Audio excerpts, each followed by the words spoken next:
নমস্কার বন্ধুরা, এসে গেছি আপনাদের জন্য নিয়ে আমি মিঠি। শীর্ষেন্দু মুখোপাধ্যায়ের বিখ্যাত থ্রিলার উপন্যাস কালো বেড়াল সাদা বেড়ালের পরবর্তী অংশ। বন্ধুরা, কালো বেড়াল সাদা বেড়ালের ব্যাপ্তি পৃথিবীর ২-৩টে দেশকে নিয়ে।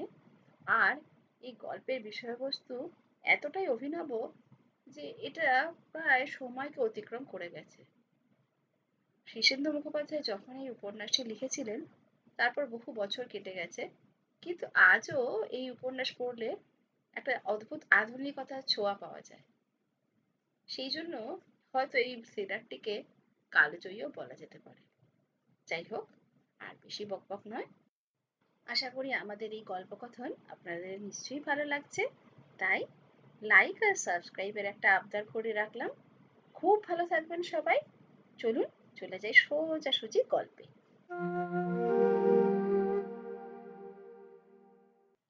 প্লেন নেমে পড়ল। গোপীনাথ একটা স্বস্তির নিঃশ্বাস ছাড়ল। এটা কলকাতা, রোম নয়। গোপীনাথ আর তেমন অসহায় বোধ করছেন না।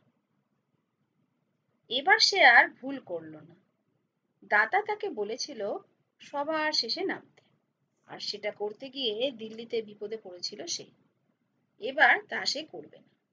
সিঁড়ি লাগবার পরই সে সকলের সঙ্গে দরজার কাছে গিয়ে হাজির হলো।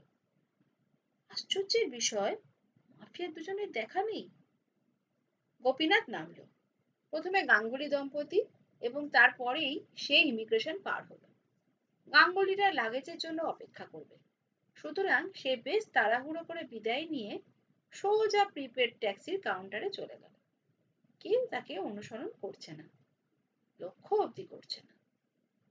ট্যাক্সিতে বসে সে যখন বালিগঞ্জের দিকে ছুটছে তখনও ভালো করে লক্ষ্য করলো কেউ তার পিছু নেয়নি। হতে পারে মাফিয়ারা তার কলকাতার ঠিকানা জানে, তাই অকারণে কোনো অ্যাডভেঞ্চার করার ঝুঁকি নিচ্ছে না। বিশাল ফ্ল্যাট বাড়িটির সামনে নেমে খুব একটা নিরাপদ বোধ করল না গোপীনাথ, কারণ দাদা তাকে বলেছে তার ফ্ল্যাটে তারা একটা কম্পিউটার বসিয়ে দিয়েছে। এটা যদি সম্ভব হয় তাহলে ফ্ল্যাটের মধ্যে গোপীনাথের নিরাপত্তা বলতে আর কি থাকলো। লিফটে 6 তলায় উঠে সে নিজের ফ্ল্যাটের দরজা খুলল। বিশাল 3000 স্কোয়ার ফুটের ফ্ল্যাট। দক্ষিণ আর পূর্বে চমৎকার ব্যালকনি, বিশাল হলঘর এবং 3টে শোয়ার ঘর, সবগুলোই বড় বড়। এছাড়া আলাদা সার্ভেন্টস রুমও আছে। ফ্ল্যাটে গোপীনাথ বড় একটা থাকে না। কচিত কখনো কলকাতায় এলে হোটেলেই থাকে, এমনকি সুব্রতর বাড়িতেও থাকে না। তবে বিবাহিত জীবনে বার 2 শ্বশুর বাড়িতে থেকেছিল। এতদিনকার বদ্ধ ফ্ল্যাটে আশ্চর্যের বিষয় ধুলো ময়লা তেমন জমে। বেশ চকচক ঝকঝক করছে সবকিছু, যেন কেউ সদ্য ঝাঁটপাট দিয়ে ডাস্টিং করে গেছে। হল মুখরটা সোফা সেটে সাজিয়েছিল তার প্রাক্তন স্ত্রী। ফ্ল্যাটের সব আসবাবই তার পছন্দ করে কেনা বা বানিয়ে নেওয়া। গোপীনাথ কিছুক্ষণ গা এলিয়ে একটা নরম সোফায় বসল। জিরিয়ে নিয়ে সে হলঘরের এক কোণে রাখা টেলিফোনটা গিয়ে তুলল। হ্যাঁ, ডায়াল টোন আছে। টেলিফোনের রেন্টাল চার্জ থেকে শুরু করে ফ্ল্যাটের মেইনটেনেন্সের সবই সুব্রত দিয়ে দেয়। তাকে টাকা পাঠিয়ে দেয় গোপীনাথ। সুব্রতর বাড়ির নাম্বার ডায়াল করে তাকে পাওয়া গেল না।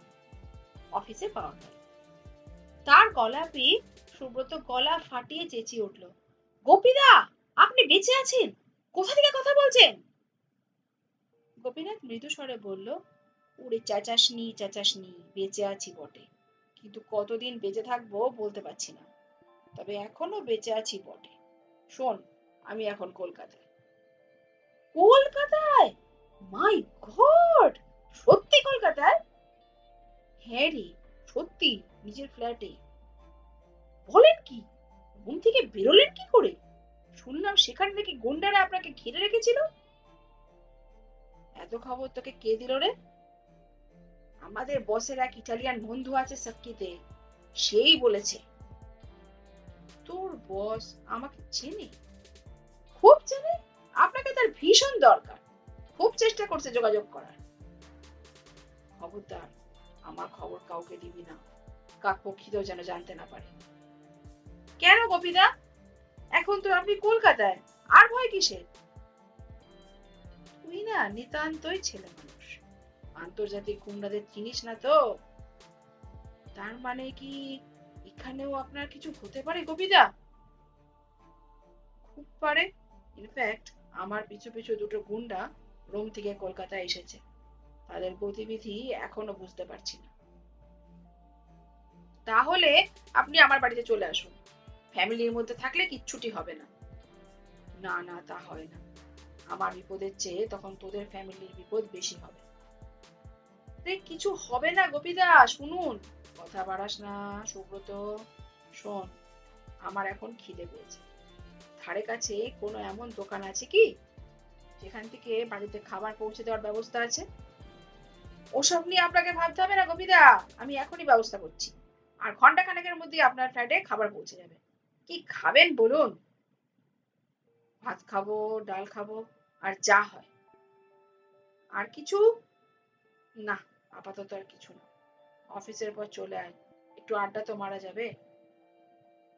আরে বৌদির সঙ্গে কথা বলবেন, লাইনটা ট্রান্সফার করতে পারি। উফ, তোকে নিয়ে না আর পারি না। ওরে গবেট, আমি যে কলকাতায় আছি এ খবরটা তোর বৌদিকেও দেওয়া বারণ। আচ্ছা আচ্ছা আচ্ছা, ঠিক আছে ঠিক আছে, শুধু তুই জানলি, আর কেউ যেন না জানে, এমনকি তোর বাড়ির লোকও নয়, বুঝেছিস? বুঝেছি বুঝেছি, নিশ্চিন্তে থাকুন। ঘরগুলো ঘুরে দেখতে গিয়ে স্টাডিতে কম্পিউটারটা আবিষ্কার করলো গোপীনাথ। একটা স্টিলের টেবিলের উপর বসানো দামি জিনিস, বেশ কয়েক বাক্স ফ্লপিও রয়েছে। অ্যাটাচি কেসটা শোয়ার ঘরে স্টিলের আলমারিতে রেখে চাবি দিল সে। তারপর বাথরুমে গিয়ে গিজার অন করলো। ভালো করে স্নান করা দরকার। সারা ফ্ল্যাটটা ঘুরে ঘুরে লক্ষ্য করলো সে। এ ব্যাপারে সন্দেহ নেই যে কেউ এটা খুব সম্প্রতি ঝাড়পোছ করেছে। শোয়ার ঘরের প্রত্যেকটা খাটের পাশে ছোট্ট কাশ্মীরি টুলের ওপর ফ্লাওয়ার ভাসে টাটকা ফুল। এরকমটা তো স্বাভাবিকভাবেই হওয়ার কথা নয়। সব করলো কি ভিকিস মবের লোকরা? বাথটাবে জল ভর্তি করে বেশ কিছুক্ষণ ঈষৎ উষ্ণ জলে বসে রইল গোপীনাথ। কলকাতায় এখনো বেশ শীত আছে, আবহাওয়া চমৎকার। স্নান করে উঠে গোপীনাথ গিয়ে ওয়ার্ড্রোব খুলে দেখল অনেক দিন আগে ব্যবহৃত জামা কাপড় এখনো রয়েছে কিছু। গোপীনাথ মোটা হয়নি, সুতরাং মাপেও হয়ে গেল। পাজামার ওপর একটা খদ্দরের পাঞ্জাবি চাপিয়ে একটা শাল জড়িয়ে নিল গায়ে। সুব্রতকে ফোন করার ঠিক ৪৫ মিনিট বাদে ডোরবেল বাজল। গোপীনাথ দরজা খুলে দেখলো দুজন লোক ঢাকা ট্রে হাতে দাঁড়িয়ে। গোপীনাথের সত্যি মারাত্মক খিদে পেয়েছে। লোক দুটি সযত্নে তার ডাইনিং টেবিলে খাবার সাজিয়ে দিল। অন্তত ১০ রকমের আইটেম, দই মিষ্টি অবধি। খাওয়ার পর বাসনপত্র গুছিয়ে নিয়ে রাতে কটার সময় কি কি খাবার দিয়ে যাবে তা জিজ্ঞাসা করে নোট করে নিয়ে গেল। চমৎকার ব্যবস্থা। দাম নিল না, বলল ওসব পরে হবে।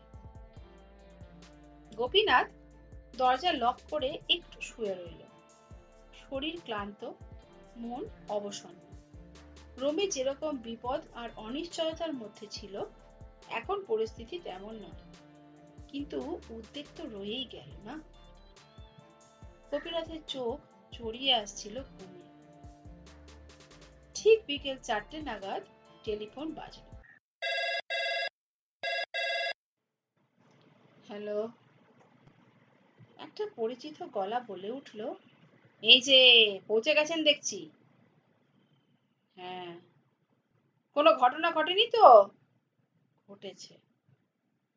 কি বলুন তো? ওই যে একটা লোককে আপনি প্লেনে লাথি মেরেছিলেন। অবাক গোপীনাথ বলল, হ্যাঁ, কিন্তু আরে অবাক হওয়ার কিছু নেই, ওরা দুজন আমারই লোক। গোপীনাথের এক গাল মাছি। সে বলল, আপনার লোক? আপনার লোকেরা আমাকে অ্যাটাক করবে কেন? আক্রমণ নয়, আক্রমণ নয়, আসলে ওরা আপনাকে অ্যালার্ট রাখতে চাইছিল, যাতে আপনি অসতর্ক না হয়ে পড়েন। তাহলে মাফিয়ারা কোথায়? তারাও আছে।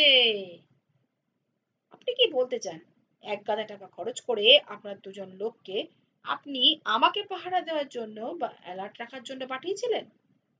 আরে না না, ওদের অন্য কাজ আছে। দে আর অন স্পেশাল ডিউটি। ঘাবড়াবেন না, ওরা আপনাকে ডিস্টার্ব করবে না। হুম, আপনি আসলে কে বলবেন? বললাম তো, আমি হলাম দাতা। সে তো জানি, কিন্তু আপনার আসল পরিচয়টা আমার জানা দরকার। সবকিছু কি জানা ভালো? এসব পরিস্থিতিতে যত কম জানবেন ততই মঙ্গল। হুম, অন্তত এটুকু কি বলবেন যে whether you are on the right side of the law or not? আরে রাইট সাইডে থাকলেও রং সাইডেও মাঝে মাঝে যেতে হয় boss. I am on both the sides. ব্যাপারটা পরিষ্কার হলো না তো। প্লেনে এয়ার হোস্টেস বলেছিল ইন্টারপোল থেকে আমাকে চাইছে। আপনি কি ইন্টারপোল? তাও বলতে পারেন, কিন্তু ফরগেট মাই আইডেন্টিটি। এবার কাজের কথা বলি। বলুন। আজকের দিনটা আপনি বিশ্রাম নিন, কিন্তু কাল থেকে একটু কাজ করবেন। কি কাজ? অ্যাড্রের কাজ। যেখানে অ্যাড্রেস শেষ করেছিল সেখান থেকে শুরু করা দরকার। It's a matter of vital importance. জানি, সলিড ফুয়েল। হ্যাঁ, এ কাজ আপনি ছাড়া আর কেউ পারবে না। আপনি কি তেল দিচ্ছেন নাকি মশাই? আরে না না, আপনি তেল দেওয়ার পাত্র নন। তবে বলছেন কেন? অ্যাড্রের লাইন আমার লাইন এক নয়। আমি ছিলাম প্রজেক্ট কোঅর্ডিনেটর, অ্যাড্রে ছিল স্পেশালিস্ট। সব জানি। জানেন না, জানেন না। You are not a scientist. তা ঠিক। তবু আমি জানি অ্যাড্রেকে এ কাজে লাগিয়েছিলেন আপনি। তাতে কিছু যায় আসে কি? মানছি মানছি। তবু অ্যাড্রের কাজ আর কে শেষ করতে পারে বলুন? হুম, হয়তো কেউই পারে না। ঠিক আছে, আগে ঠান্ডা মাথায় ওর পেপার ওয়ার্ক গুলো দেখি, তারপর ভাবা যাবে। দয়া করে তাই করুন। মুশকিল হলো একটা আধুনিক ল্যাবরেটরি তো চাই। এদেশে সেটা কোথায় পাবো? ভেবে দেখেছি, কিছু একটা উপায় হবেই। একটা কথা, দরজাটা কিন্তু লক করে শোবেন। কেন? বিপদ।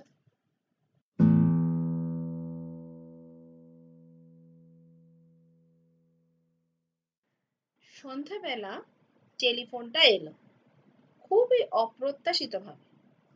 রোজমেরি জরুরি একটা মিটিং সেরে গুরুতর কিছু কাজ নিয়ে বসেছিলেন নিজের একটেরে অফিস ঘরে। মৈত্রেয়ী তাকে সাহায্য করছিল। ঠিক এই সময়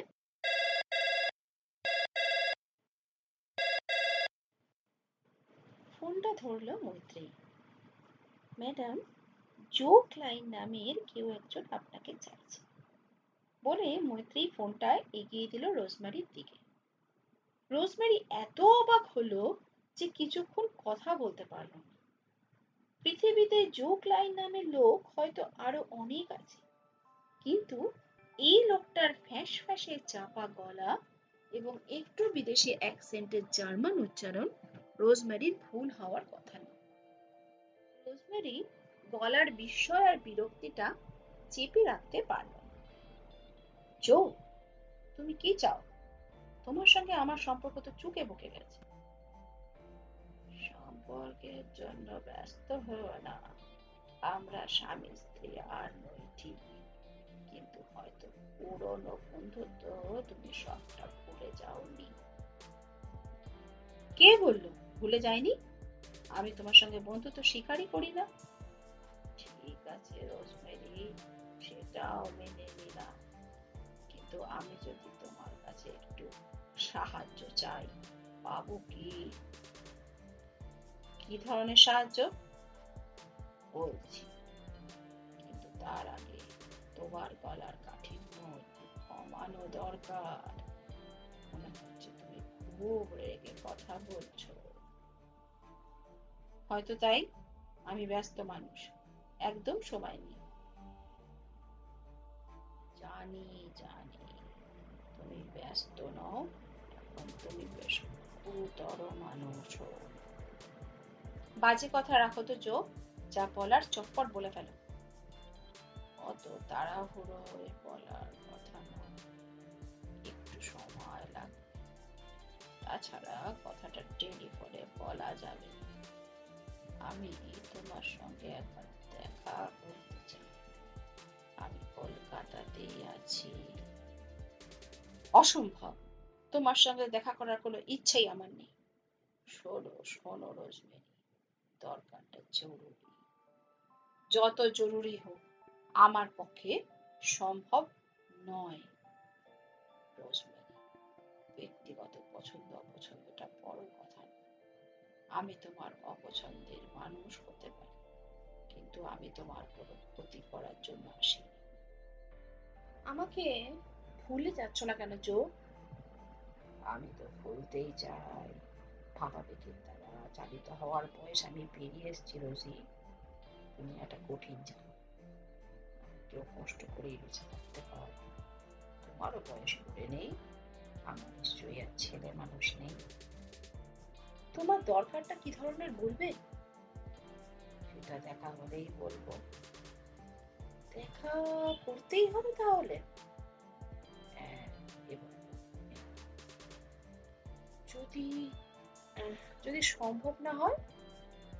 রোজি, তুমি আমাকে স্বেচ্ছায় সময় না দিলে আমি যেমন করেই হোক তোমার সাথে দেখা করব। এ ব্যাপারে কোনো বাধাই মানব না, কিন্তু সেই সাক্ষাৎকারটা তোমার আরো অপছন্দের হতে পারে।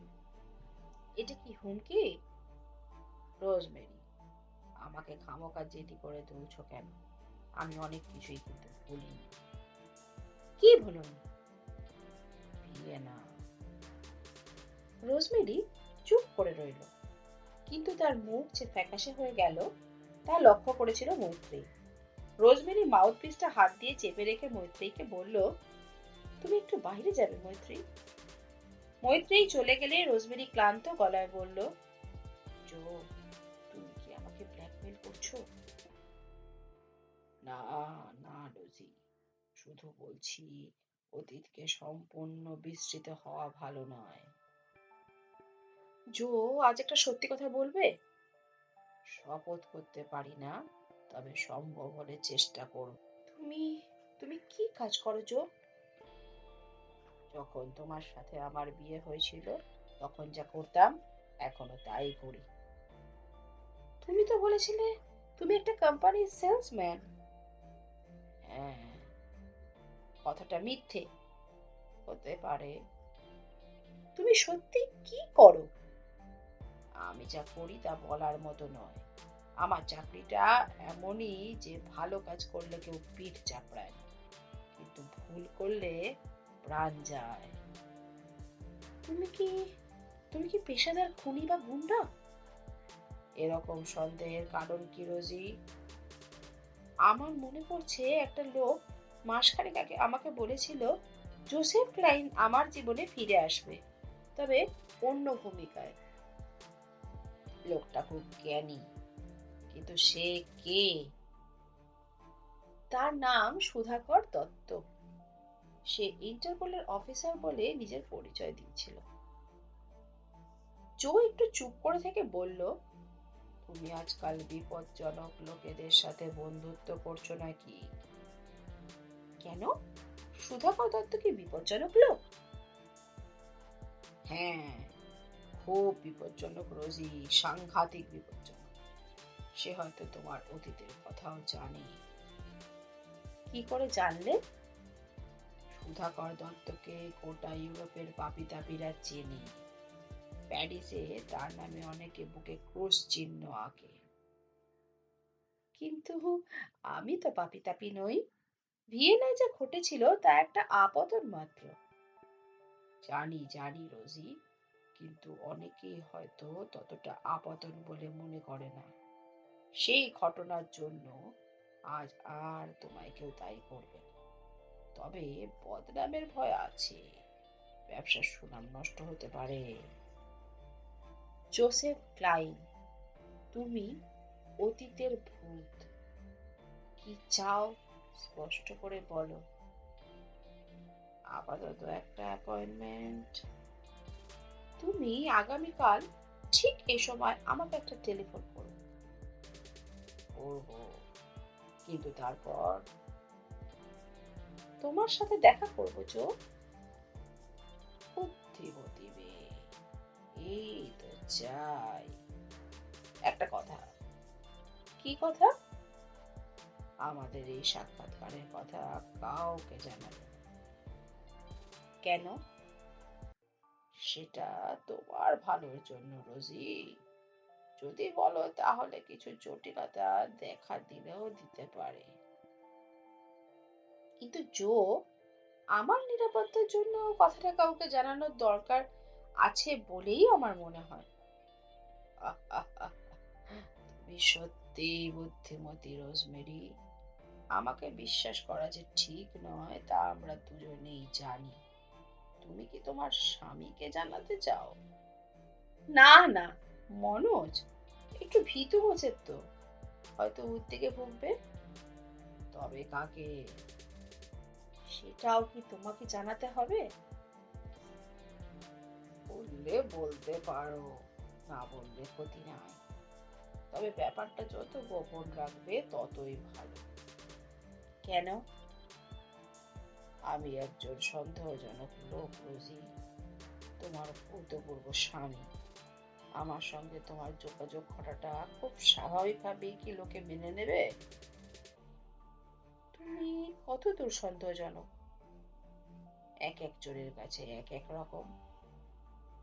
তার মানে তুমি ভালো জীবন যাপন করো না জো? আমার মতো আরো অনেকেই তাই। আমার একটা শর্ত আছে জো। কি? আমি তোমার সম্পর্কে প্রায় কিছুই জানি না। আমাকে তোমার সম্পর্কে সব জানাতে হবে। তাতে কি লাভ? আমি জানতে চাই আমাদের রোমান্সের সময় তোমাকে আমার কেন যেন খুব ভালো লোক বলে মনে হয়েছিল। অদ্ভুত তোমার কৌতূহল। তবু বলি, হয়তো তখন আমি খুব খারাপ লোক ছিলাম না। এখন কি খারাপ হয়েছো? তা কি চোখ লাইন নিজে বলতে পারে? ঠিক আছে, কাল ফোন করব। রোজমেরি ফোনটা রেখে অনেকক্ষণ চুপ করে বসে রইল। তার মন এমনিতেই ভালো নেই। তার উপর অতীত থেকে জোক লাইনেরই ফিরে আসা এই ঘটনার মধ্যে নিয়তির কোন মার লুকিয়ে আছে কে জানে। রোজমেরি মৈত্রীকে ইন্টারকমে ডেকে নিল, তারপর ডুবে গেল কাজে। সন্ধ্যের পর সে আর মনোজ অনেকক্ষণ কাজ করে, বিস্তর কাজ তাদের। মাঝে মাঝে অফিস থেকেই তারা একসঙ্গে কোনো পার্টিতে যায়। পার্টি তাদের জীবনের অবিচ্ছেদ্য অঙ্গ। আজও একটা পার্টি ছিল, কিন্তু রোজমেরির মনে ছিল না। ফোনটা এলো 7টার পর। রোজি, হলো 7টা বাজে যে। 7টা? কেন? আজকে কোনো অ্যাপয়েন্টমেন্ট আছে? বাহ, আজকে সিং সাহেবের পার্টি। ওহো, আমি তো ভুলেই গিয়েছিলাম। এখনই বেরিয়ে পড়া যাক। শোনো, আমি যাব। সে কি, কেন? আমার শরীরটা ভালো নেই, তুমি আজকে একাই যাও। হয়তো ওরা কিছু মনে করবে, একটু ছুঁয়ে গেলে পারতে। না না, আমি আরো একটু কাজ করে সোজা বাড়ি যাব। মনোজ আর ঝোলাঝুলি করল। রোজমেরি খুব সহজে নিজের সিদ্ধান্ত থেকে সরে না। সে হতাশ গলায় শুধু বলল, আচ্ছা। রোজমেরি ফোনটা রেখে মৈত্রীর দিকে চেয়ে বলল, আজ আর কাজ করবো না মৈত্রী, কাগজপত্র গুছিয়ে রাখো, আমি যাচ্ছি। রোজমেরি বেরিয়ে এলো, গাড়িতে উঠল। বাড়ি ফিরে একটা ছোট মাপের ওয়াইন খেয়ে বাথটাবে গরম জলে পড়ে রইল অনেক। মাথায় চিন্তা আর চিন্তা, স্মৃতি আর স্মৃতি। গা মুছে একটা ঢিলে ঢালা পোশাক পরে লিভিং রুমে এসে কিছুক্ষণ আনমনে একটা ম্যাগাজিনের পাতা উল্টে ছবি দেখে গেল। তাজু খুব বিনীতভাবে এসে বলল, মেম সাহেব, ডিনার করবেন কি? না তাজু, আজ আর কিচ্ছু না, এই একটু স্যুপ। না না, বরং একটা ড্রিঙ্ক দাও, পোর্ট। ঠিক আছে। রোজমেরি পোর্টটা খুব উপভোগ করলো, আবার নিল এবং আবার, তারপর ঘুমিয়ে পড়ল। পরের দিনটা গেল একটু মন্থর গতিতে। সন্ধে ঠিক 6টার সময় ফোনটা এলো। সন্ধ্যায় ঠিক 6টার সময় ফোন এলো। রোজমেরি, আমি জো। হ্যাঁ জো, আর 1 ঘন্টা পর তুমি আমার দেখা পাবে। কোথায়? জায়গাটা তুমি ঠিক করো। আমি? হ্যাঁ তুমি। রোজ, তুমি আমাকে ক্রমশ বেশি অবাক করে দিচ্ছ না? এতে অবাক হওয়ার কি আছে জো? রোজি, এক কাজ করো, তুমি একটা গাড়ি দিয়ে চলে এসো ভিক্টোরিয়ার সামনে, আমি দাঁড়িয়ে থাকবো। তারপর কোথাও যাওয়া যাবে? আমার গাড়ি চালায় ড্রাইভার, সে থাকলে আপত্তি নেই তো? আছে, তুমি নিজে ড্রাইভ করলেই ভালো। তাহলে 1 ঘন্টা পর? হ্যাঁ। 1 ঘন্টার একটু আগেই সময় হিসেব করে উঠে পড়লো রোজমেরি। ড্রাইভার ছেড়ে দিয়ে নিজেই গাড়ি চালাতে লাগলো। আজ কলকাতায় মিছিল নেই, জ্যামও তেমন একটা নেই। ভিক্টোরিয়ার বড় ফটকের সামনে জো দাঁড়িয়ে, গায়ে একটা জিন্সের জ্যাকেট, পরনেও জিন্স, কাঁধে একটা ঝোলা। দরজাটা খুলে দিয়ে রোজমেরি বলল, উঠে পড়ো জো। জো উঠল। এবার কোথায় যাবে জো? খিদিরপুর চেনো? চিনি, কিন্তু সেটা তো ঘিঞ্জি জায়গা। আহো, চলো। রোজমেরি গাড়ি চালাতে চালাতে বলল, তোমার দিক থেকে আমার কোনো সত্যি ভয় নেই তো জো? বলা যায় না, তোমার চেহারা এখন এত সুন্দর হয়েছে যে আমার মতো বুড়োরও লোভ হতে পারে। তেল দিও না তো, তুমি বুড়ো হয়েছো নাকি? 40-এর ওপর তো বুড়োই। তোমাকে অন্তত সেরকম দেখাচ্ছে না, এখনো গুন্ডাদের মতোই চেহারা আছে তোমার। বাইরেরটাই সব নয়, ভিতরে অনেক ভাঙন। কিরকম ভাঙন? বলে লাভ নেই রোজি, শুনতে চেও না। তোমার কথা কি লম্বা? না না, সেরকম কিছু নয়।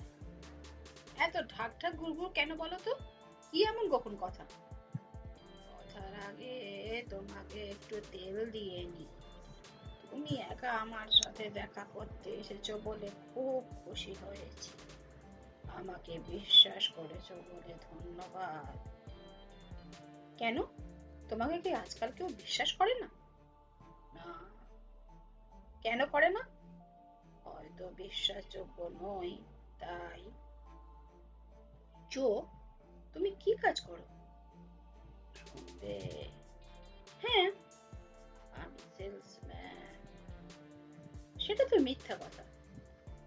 জো দুপাশে মাথা নেড়ে বলল, না, মিথ্যে না, আমি ফিরি করি। তবে কি ফিরি করি তা জানতে চেও না। কলকাতায় কেন এসেছো? কাজে। কি কাজ সেটাই তো জানতে চাই। কাজটা তোমার কাছে। আমার কাছে?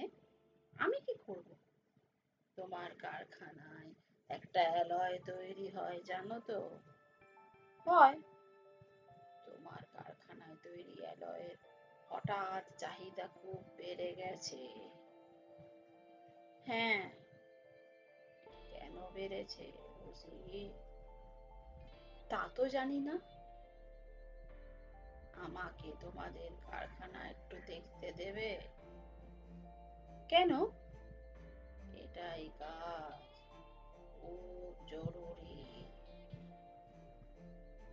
জোকে বিশ্বাস হয় না রোজমেরি। কিন্তু কয়েক বছর আগে মিউনিখে এই জোসেফ তাকে পাগল করে দিয়েছিল। এমন আকর্ষক দুরন্ত পুরুষ সে তার আগে আর দেখেনি। জোসেফ আমেরিকান, পয়সাওয়ালা মানুষ শুধু নয়, চমৎকার ভদ্র ও নম্র ছিল তার স্বভাব। তারপর সামান্য কোর্টশিপ, আর তারপরেই তাদের বিয়ে, এবং সামান্য বিবাহিত জীবনের পরেই ছাড়াছাড়ি। তবু আজও জো ক্লাইন যেন সমান আকর্ষণ। জোর ভিতরে একটা চুম্বক আছে হয়তো। জো তার কারখানা দেখতে চায়।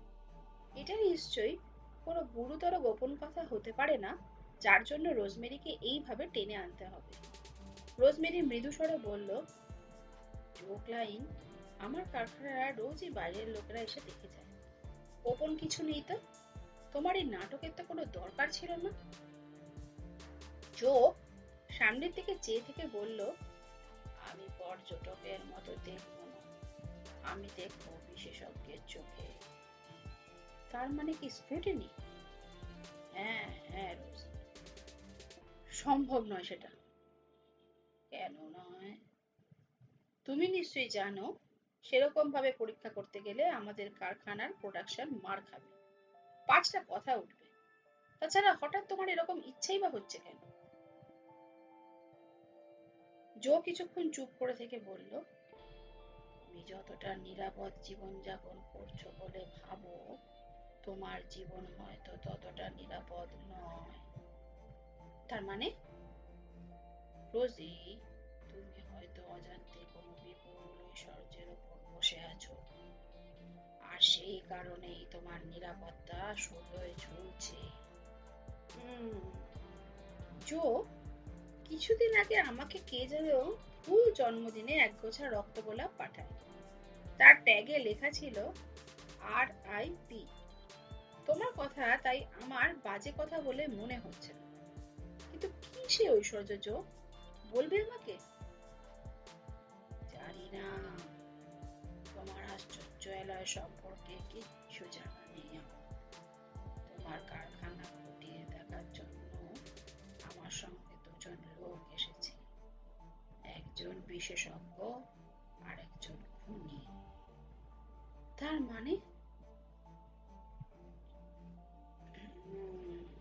আমি স্বাধীন নই রোজি, আমাকে কাজ করতে হচ্ছে ভয় ও হুমকির মধ্যে। তোমাকে কেউ বাধ্য করেছে বলতে চাও? একটা কর্পোরেট বডি। তারা কারা? তোমাকে কিছু কথা বলা দরকার, শুনবে? বলো। যখন তোমাকে বিয়ে করি তখন আমি ছিলাম গুপ্তচর। গুপ্তচর? আমেরিকান সরকারের ফেডারেল ব্যুরো। আশ্চর্য। কিন্তু পরে আমাকে চাকরি ছাড়তে হয়। ব্রুকলিনে একটা দোকান চালাতে শুরু করি। আনা নামের একটি মেয়েকে বিয়ে করি। আমাদের 2টো বাচ্চা, নিরাপদ জীবন। আনা কেমন মেয়ে? ভালো, খুব ভালো, জন্মসূত্রে রাশিয়ান। তারপর বলো। চিরকাল সমান যায় না, আমি নানাভাবে জড়িয়ে পড়ি অপরাধ জগতের সাথে। কিভাবে? অত বলবার তো সময় নেই। তাহলে বলে যাও। নানা সূত্রে আমার আয় হতো, মোটা আনা দোকান নিয়েই পড়ে থাকতো। আর তুমি? আমাকে যে কাজটা করতে হয় তা ভাড়াটে সৈন্যের মতো। খুন খারাপে কি? ঠিক তা নয়, তবে অবশ্য আমি যেটা করে বেড়াই তার অনেক হিরিপিরি গতি ঘটে মৃত্যুতে। এসব ঠিক বোঝানো যাবে না। এখন তোমার বস কারা? অত্যন্ত শক্তিশালী একটা সংগঠন। তারা কি চাইছো? তারা জানতে চায় তোমার কারখানায় আসলেই সত্যি কি জিনিস তৈরি হয়। আজকাল অনেকেই বোধহয় তা জানতে চাইছে, কিন্তু আমি নিজেই তো জানি না। পৃথিবীতে এই অ্যালয় তৈরির আরো কিছু কারখানা আছে, আমরা তো একা নই। তাও জানি সেসব কারখানাতেও এই সব ঘটনাই ঘটছে। জো, আমি কি অজান্তে বিজ্ঞানের বিষয়ে কিছু আবিষ্কার করে ফেলেছি? এটা বলতে পারতো আদ্রে। আদ্রে? হ্যাঁ, যাকে কলকাতায় খুন করা হলো। অ্যাড্রের কথা তুমি জানো? জানি। অ্যাড্রে প্রায় ব্যাপারটা ধরে ফেলেছিল, কিন্তু নিজেই বাঁচল না। কিন্তু সেখানে থেমে গেলে তো চলবে না। বুঝেছি। আমাকে বন্ধুর মতো সাহায্য করো রোজমেরি, আমি তোমার শত্রু নই। কিন্তু এটা তো শত্রুতাই। হয়তো তাই। তুমি সাহায্য করলে কোনোভাবে আমি তোমাকে রক্ষা করতে পারবো, না করলে আমার কিছু করার থাকবে না। অর্থাৎ খুন? হয়তো তাই। তুমি আমাকে খুন করবে জো? আমি করবো না, সব করার লোক আছে। হ্যাঁ, তুমি তো খুনি সঙ্গে করেই নিয়ে এসেছো। জো একটা সিগারেট ধরালো। কিছুক্ষণ নিবিড় ভাবে সিগারেট টেনে সে নিজেকে একটু সংযত করে নিল হয়তো।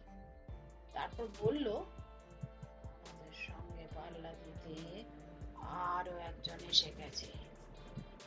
কে সে? গোপীনাথ বাসু নামে একজন ইন্ডিয়া বিশেষজ্ঞ। গোপীনাথ বাসু? সাকিব? হ্যাঁ, চেনো?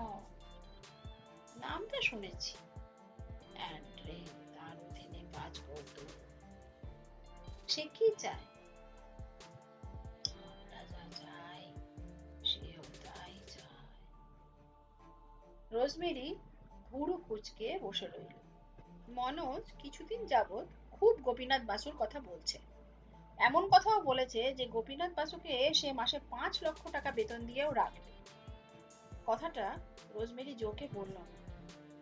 জো বলল, গোপীনাথের কপালটা খারাপ। কেন? তাকে মরতেই হচ্ছে। মারবে? তোমরা? আমরা নিমিত্ত মাত্র। ভাড়াটে খুনি পয়সা নিয়ে লাশ নামিয়ে দেয়, ভ্রুক্ষেপ করে না। কিন্তু খুনটা কি সে করে? না রোজি, না। আপাত দৃষ্টিতে খুনি খুন করে বটে, কিন্তু পিছনে অন্য ছায়া থাকে। গোপীনাথ বসু এখন কলকাতায় আছে, সেটা তুমি জানো? জানি, কালই এসেছে। ও, কিন্তু তাকে মারবে কেন? আমাদের কারখানার রহস্য সে তো জানে না। তার কাছে অ্যাড্রেস সব কাগজ আছে। গোপীনাথ মস্তিষ্কবান লোক, সে ঠিক ব্যাপারটা ধরে ফেলবে। তবে তাকে কেন তোমরা ভাড়া করছো না? উপায় নেই, সুধাকর দত্ত আছে তার পেছনে। তার মতলব কি? সেও আমাদের মতোই অ্যালয়ের রহস্য ভেদ করতে চায়। আমার মাথাটা গুলিয়ে যাচ্ছে জো। গাড়িটা ডান দিকে ঘোরাও তো রোজমেরি। কোথায় যাচ্ছি জো? কোথাও না, আমি গলির মধ্যে নেমে যাব। আর আমি? তুমি ফিরে যাও, আমাদের কথা শেষ হয়েছে।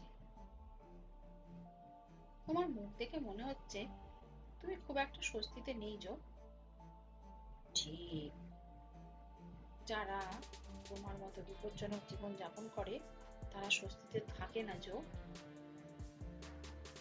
তা তো বটেই, কিন্তু আমি যখন সরকারি চাকরি করতাম তখনও বিপজ্জনক ভাবেই বেঁচেছিলাম রোজমেরি। তবে তখন কোনো গ্লানি ছিল না। এখন আছে? হ্যাঁ, এখন মাঝে মাঝে মনে হচ্ছে পথ দিয়ে হড় হড় করে একটা অন্ধকার গুহার মধ্যে নেমে যাচ্ছি। ফেরার কোনো উপায় নেই। কেন নেই জো? এ হচ্ছে এমন এক সিস্টেম যেখানে একবার তুমি ঢুকে পড়লে আর বেরোনো যাবে না। অপরাধ সংগঠনগুলো ভালো টাকা দেয় রোজমেরি, কিন্তু তার বদলে তারা কি চায় জানো? শতকরা 100% অনুগত্য আর মন্ত্রমুক্তি। তোমার কাছে আজ যেসব কথা বলে ফেললাম, এর শাস্তি কি জানো? হুম, অনুমান করতে পারছি জো, কিন্তু না বললেই তো পারতে। ওইটাই তো বুড়ো বয়সের লক্ষণ রোজি। আমি তো কিছুই বলি না, বললে ওকে বিপদে ফেলা হবে। বড্ড সহজ সরল স্নেহপ্রবণ একটা মেয়ে, কিন্তু তোমার মতো বুদ্ধিমতী এবং স্বনির্ভর। আজ যদি তুমি আমার বউ হতে রোজি, তাহলে হয়তো জীবনের অনেক ভুল সিদ্ধান্ত আমাকে নিতে হতো না। পুরুষের জীবনে বউ একটা অত্যন্ত গুরুত্বপূর্ণ ফ্যাক্টর। আজ তোমাকে যে সব কথা বললাম, তার একটাই কারণ, তুমি আমার সম্পর্কে জানতে চেয়েছিলে। রোজমেরি একটা দীর্ঘশ্বাস ফেলে বলল, কিন্তু এতে বিপদ আছে জানলে জানতে চাইতাম না জো। বিপদ আর বিপদ, সারা জীবন তো বিপদের মধ্যেই কাটিয়ে দিলাম।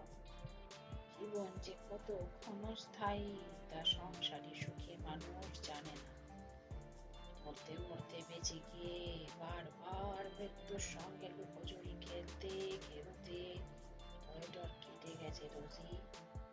কিন্তু নিজের জন্য ভয় না পেলেও অন্যদের জন্য ভয় হয়। সেটা কেমন? আনার জন্য, বাচ্চাদের জন্য। এই এখন তোমার জন্য একটা অশান্তি ভোগ করছি। ভাগ্যক্রমে তোমার বিপদ ডেকে এনেছি আমি, কিন্তু কিছু করার ছিল না। ওদের পরিকল্পনা ছিল তোমার কারখানাটাকে সাবোটেজ করা। সেটা আমি আটকেছি, এমনকি নিজেই এসেছি যাতে তোমাকে অন্তত প্রাণে বাঁচাতে পারি। রোজমেরি গলির মুখে গাড়িটা দাঁড় করিয়ে শুনছিল চুপ করে। তার হৃদয় দ্রব হয়েছে, চোখ একটু ছলছল। বলল, আমার জন্য এখনো কি তোমার একটু আবেগ আছে জো? আছে রোজি। তাহলে ভিয়েনার কথা তুললে কেন? তুললাম তোমাকে ভড়কে দেওয়ার জন্য, যাতে আমার প্রস্তাব প্রত্যাখ্যান করার সাহস না করো। জো, ভিয়েনায় যেটা ঘটেছিল সেটা দুর্ভাগ্যজনক, তার বেশি কিছু না। রোজি, আমি কিন্তু গোয়েন্দা। গোয়েন্দাদের চোখ একটু তীক্ষ্ণ হয় বেশি। কি বলতে চাইছো জো? জো রোজমেরির দিকে একটু চেয়ে থেকে মৃদু স্বরে বলল, তোমার বয়স এখন মধ্য 30, তবু এখনো কি সুন্দরী যে আছো। এসব কথা তুলছো কেন? আমাদের বিয়ের সময় তুমি আরো সুন্দরী ছিলে, আগুনে চেহারা। সেই সময় পুরুষ পতঙ্গরা তোমার দিকে কম আকৃষ্ট হতো না। রোজি, তুমি সেটা পছন্দ করতে। শক্ত সমর্থক পুরুষদের প্রতি তোমার আকর্ষণ ছিল। রোজমেরি একটু রক্তাভ হয়ে গিয়ে বলল, তুমি কি আমার নৈতিক চরিত্রের পাহারাদার নাকি? না না রোজি, তা কেন? তুমি তোমার জীবনকে উপভোগ তো করবেই, কিন্তু গডার্ডকে বেশি প্রশ্রয় দিয়ে তুমি ঠিক করো। আমাদের সদ্য বিয়ে হয়েছে, আমরা মধুচন্দ্রিমায় গেছি, আর সেই সময় একটা জরুরি কাজের ডাক পেয়ে আমি তোমাকে হোটেলে রেখে ম্যাড্রিডে গেছিলাম। তোমাকে ফোন করে জানিয়েছিলাম ফিরতে আমার 2 দিন দেরি হবে, ঠিক তো? রোজ রোজমেরি মুখটা নামিয়ে বলল, হ্যাঁ, কিন্তু তখন আমার খুব একা লেগেছিল গো। একা লেগেছিল বলেই কি গডার্ডকে একেবারে শোয়ার ঘর পর্যন্ত আসতে দিলে? সব পুরনো কথা কেন তুলছো জো? কারণ গডার্ডকে খুনের দায়টা আমার ঘাড়ে নিতে হয়েছিল রোজি। সেজন্য তোমাকে ধন্যবাদ। আর সেই ঘটনা থেকে আমাদের পারস্পরিক অবিশ্বাস ও ছাড়াছাড়ির সূত্রপাত। তুমি ব্যাপারটা উপেক্ষা করতে পারতে জো। যৌবন বয়সে সকলেরই ওরকম ঘটনা ঘটতে পারে, খুব একটা বড় অপরাধ সেটা নয়। দেশটা যদি ভারতবর্ষ হতো, বা তুমি আমি যদি ভারতীয় হতাম, তাহলে কিন্তু এই ঘটনা মস্ত নৈতিক অপরাধ হতো রোজি। সেটা আমি বলিনি। তুমি ভুল করেছিলে, কারণ গডার্ড তোমার সঙ্গে বন্ধুত্ব করে আমার গোপন তথ্য হাতানোর চেষ্টা করেছিল। সেটা সেটা আমি জানতাম না জো। জানতে না তাও জানি, কিন্তু ক্ষতি তো হয়ে গিয়েছিল। তুমি আমাকে খুনের দায় থেকে বাঁচিয়েছিলে বলে আমি কৃতজ্ঞ জো। সেই কৃতজ্ঞতার খানিকটা আজকে শোধ দাও রোজমেরি। কি চাও জো? পরশুদিন তোমার কারখানায় আমরা যাব। আমাকে অবাধ প্রবেশ ও পর্যবেক্ষণের ব্যবস্থা করে দাও রোজি। রোজমেরি একটু ভাবলো, মনোজেরও একটা অনুমতি চাইতো নাকি। তুমি সব আমি জানি মনোজ, ও তো একটা ভেড়া। শোনো রোজি, ব্যবস্থা করতে তোমাকে হবে, নইলে ঘটনাবলী আমার নিয়ন্ত্রণে আর থাকবে না।